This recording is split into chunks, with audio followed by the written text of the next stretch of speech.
So I want to talk about this game because it was a very interesting one against very high level players, uh, and with a very good team comp against the demon I was using. So we had a P5 Ruby, P5 Support Ash, P5 Hunter Ash, and a Warrior, which was, oh my god, I can't believe I'm forgetting her name.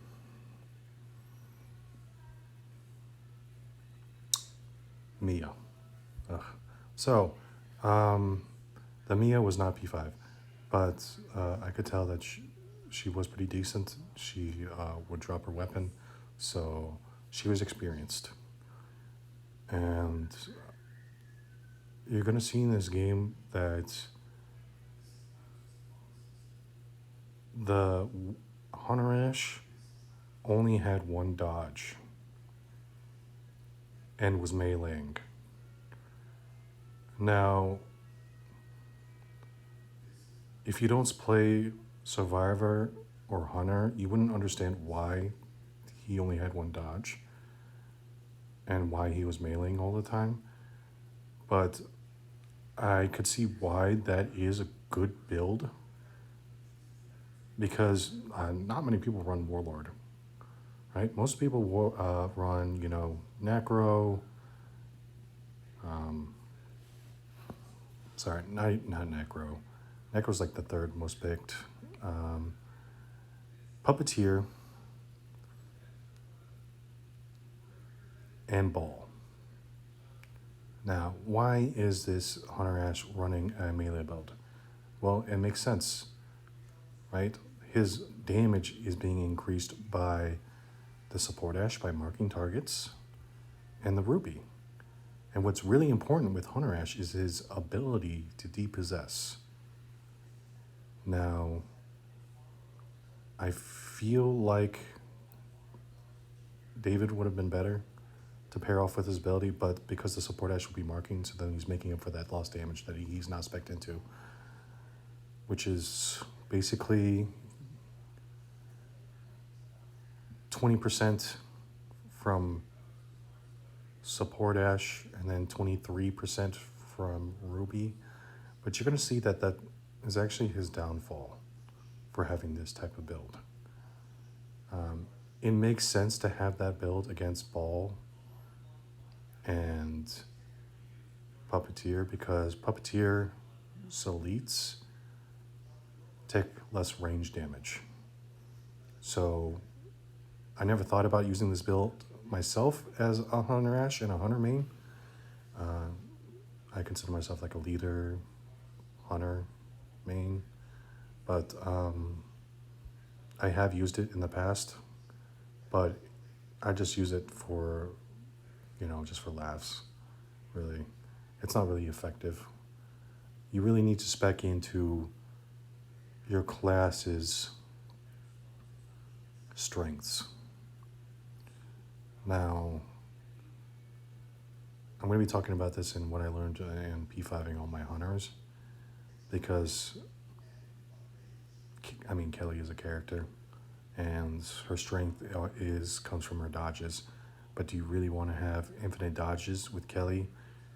And the reason for that is because the demon could use those dodges and inflict bleed on your teammates. So she's really like a double-edged sword, like Mia, except she's more powerful than Mia in this aspect.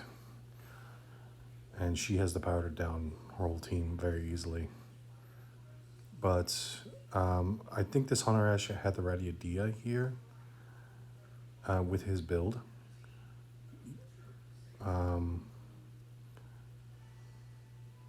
Now I'm trying to be out of range of that depossession, but it didn't work. And see, this is where like his reload is so slow, but he's not obviously he doesn't have range 5 yet. So I'm not able to get any shots off there. And I didn't understand his build when I first possessed him. I'm like, why does he only have one dodge? Normally, when a hunter is spec'd into stamina reduction when dodging, the most dodges they'll have with no pink Fs in stamina is 3. So this build is not normally used, but this is also a good reason why you should be running, be doing demon and support, so you understand people's builds. I mean, obviously this is not a normal build, but just knowing that he had this kind of build, I started focusing him because he only had 1 dodge. Yes, he's going to get that stamina regeneration from Ruby, but he's going to take the most damage out of all of them, even with Ruby's damage reduction. And they're going to have to waste Shemps because of it. Now, as you see, she dropped her weapon. So this kind of tells you that, like, yes, she's not prestige here, but she knows what to do with Mia here. I'm trying to use my fist here and then pull out the gun and shoot and then chain it, but it's not working out so well because he's using his fist as well, and he's got a pistol, so I'm not really doing that much here. I should have just kept going to the fist and then dodge forward and continued to do things. I get the possession here, but he's using a boomstick instead of the double barrel, so he's not getting that faster reload from his mastery. So I'm working on my objectives here. At P2, I need to induce fear, and so I'm speccing into demon powers and traps, and also I need to do damage and complete games, I think.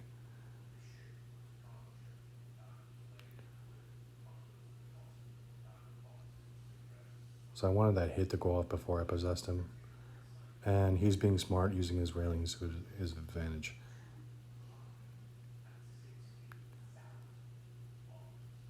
So you see he's getting hit here, his 1 dodge, and he wastes his ability.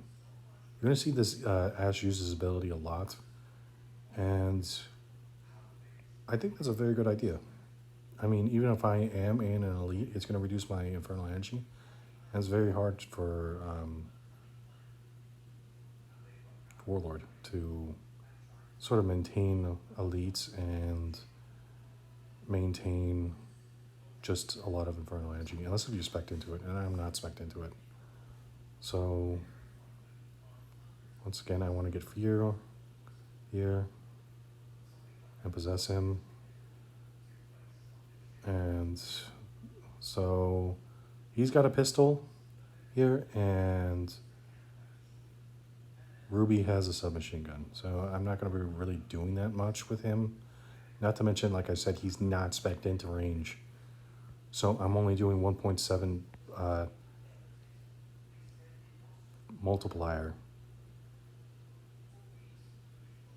with the base's range damage, or so the weapon's base damage. So I basically just want to waste everybody's ammo. That's what I'm going to be focusing here, like, because I just like, oh, there's too much damage reduction here, and there's too much healing. So I need to just waste resources, their ammo, so they're not going to have enough things to deal with me on Book. I thought I was going to be playing for Buck here, to be honest, with this team comp. But I pull something cheeky off, and I'll explain what I do in this video. I wanted to put the traps there, but like I said, it just takes so much infernal energy to do anything with Warlord. It's probably because I'm not playing Warlord properly. I'm not a Warlord main. I'm still in the process of learning how Warlord is played. Like, I know the elite combo. I know the gas cancel with boss. And I know, you know, how to use basics. But you're going to see me do the whole combo here. But there's a difference, really.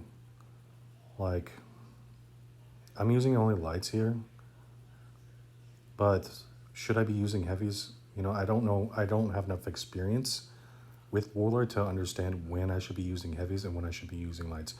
And I decide, oh, should I go be greedy here and go for heavies instead? Now, obviously, I shouldn't be going for heavies on Ruby. She has too much stamina, and it's going to be a waste of time trying to, you know, outdo that. Now, because I hit that tree, I missed the Demon Dash there, unfortunately. So I just summon everything. I know Hunter Ash is around here somewhere, so I'm looking for my elite so I could do the combo here. And if you don't know, with Ruby and support Ash's heavies, you're not going to do enough damage to support Ash. So you can just tank your elite. And that's me spec'ing in 20% more damage.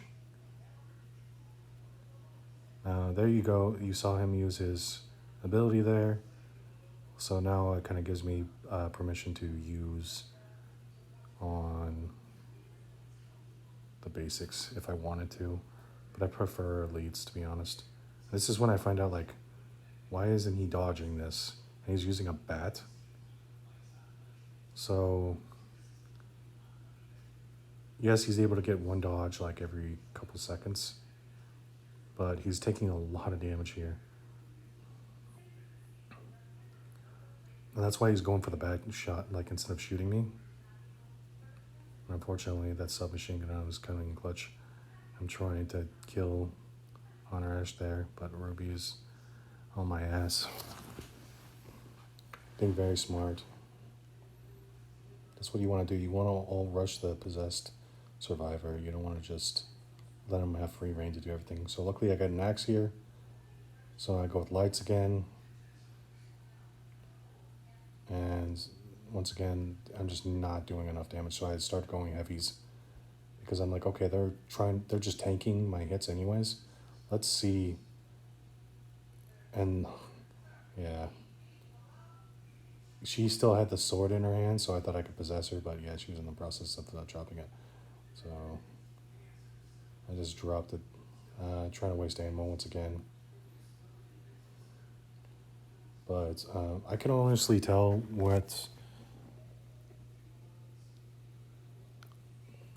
the Ruby's build as well from playing Ruby. Your fear isn't going up and it's actually decreasing on point though, so that means she has 1 point into fear no evil.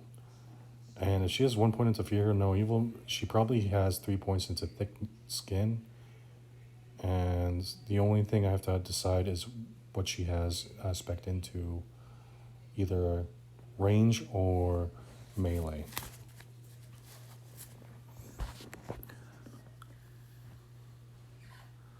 So the support Ash is obviously spec'd into melee as well. That's why he's going with melees. He's not doing that many markings. So yeah, I'm going to try and rush back here. Hunter Ash is possessible again. Once again, in mid-game yet, I don't understand why he has one dodge. Because this isn't a typical build you would run with a Hunter.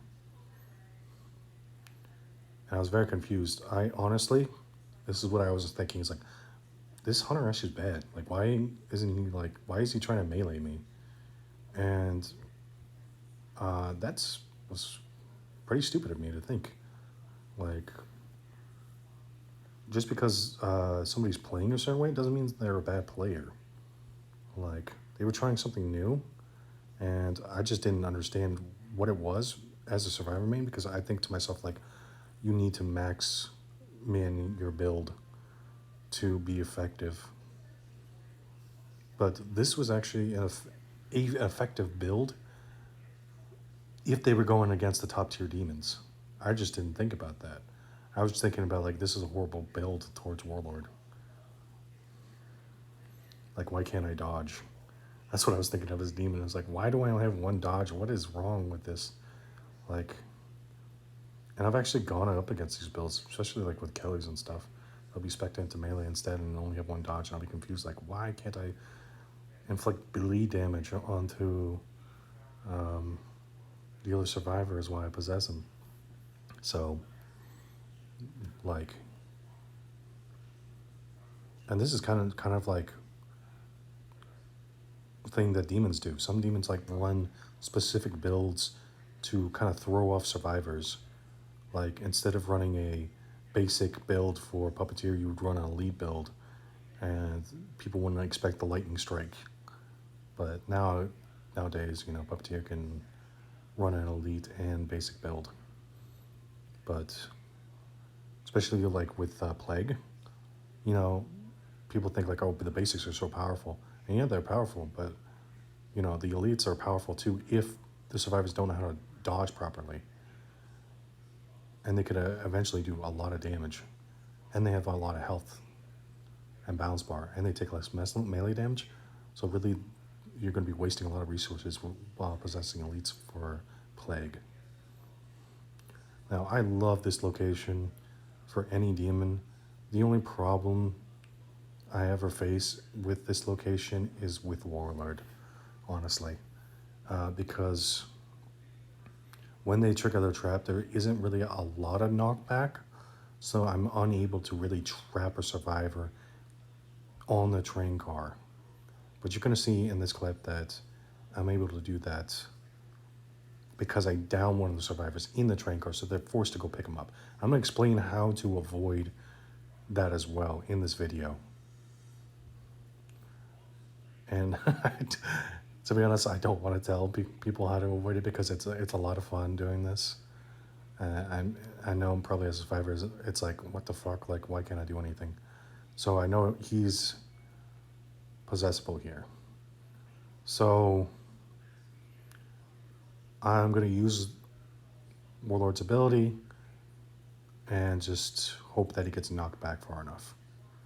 And he does, because I used the Demon Dash, so he gets knocked back even further, and so the basics are running in here. He uses his ability, perfect, but since my ability was up, the unit I wanted to use, so now he's stuck there. Now, how do you get him out of there? Right? Well, there's 3 ways. Right? You could do the point so that he gets rezzed or resurrected by the resurrection station, or you can actually go behind the car and pick up the soul when he dies. And as you can see, it was a little bit over. You have to aim your camera upwards and you can pick it up. So that's the best way to do it. And you're going to see one of the, I think it was the Ruby that was trying to do that. But I was just hoping that this Mia would go pick up the soul. And as you saw, Support Ash was getting that purple crate. Should not have done that. Another way you could have set up, somebody else could set off this trap. But yeah, as you see, with Warlord, it doesn't really help. There's not enough knockback. Other units such as, Schemer is probably like the best because once it sets off the trap, you can possess the elite and then reset the trap. So they're kind of stuck there even if they try to push forward. You can push forward as a survivor. You just continuously walk forward and you will eventually edge yourself out. Now, I missed the Demon Dash here.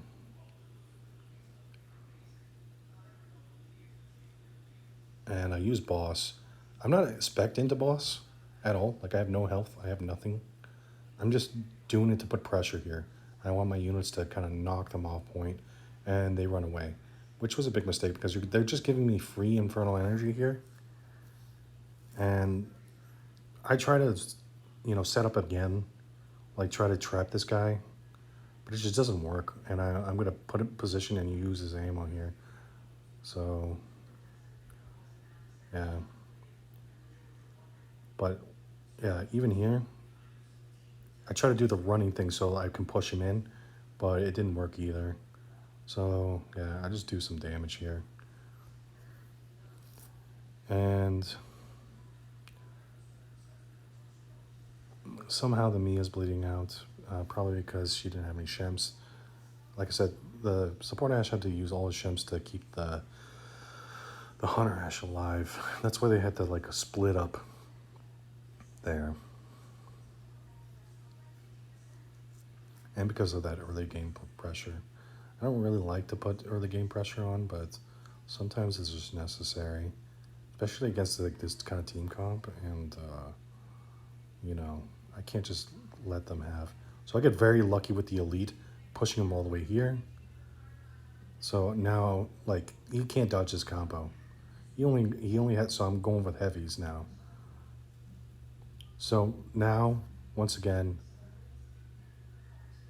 they're going to be forced in there. I was hoping that I could get my boss back in fart on the rupee.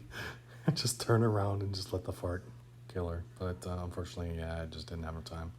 So, like I said, it's just better to go around. And she has the dodges here. And as you see, I'm getting pushed forward by her just dodging forward. So right when she wastes all her dodges, that's when I start going for heavies and stuff, and I do the full combo. She was panicking a little bit. Most rubies don't spec into taking less damage from elites. So that's why it was pretty good that I used an elite there instead of a basic. If I used a basic, it would have just taken forever.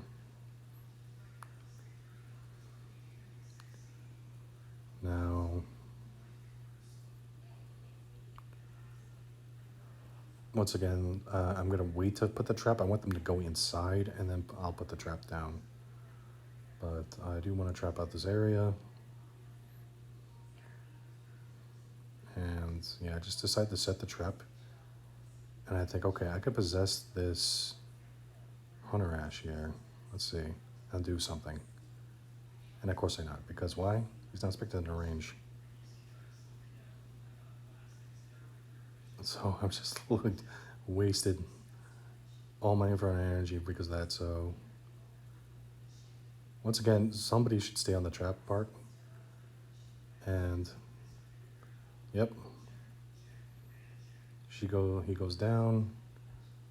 And she has a legendary machete there, but unfortunately she was not dodging. So yeah, very interesting build he had, and I think it could have worked against a different demon. Thanks for watching.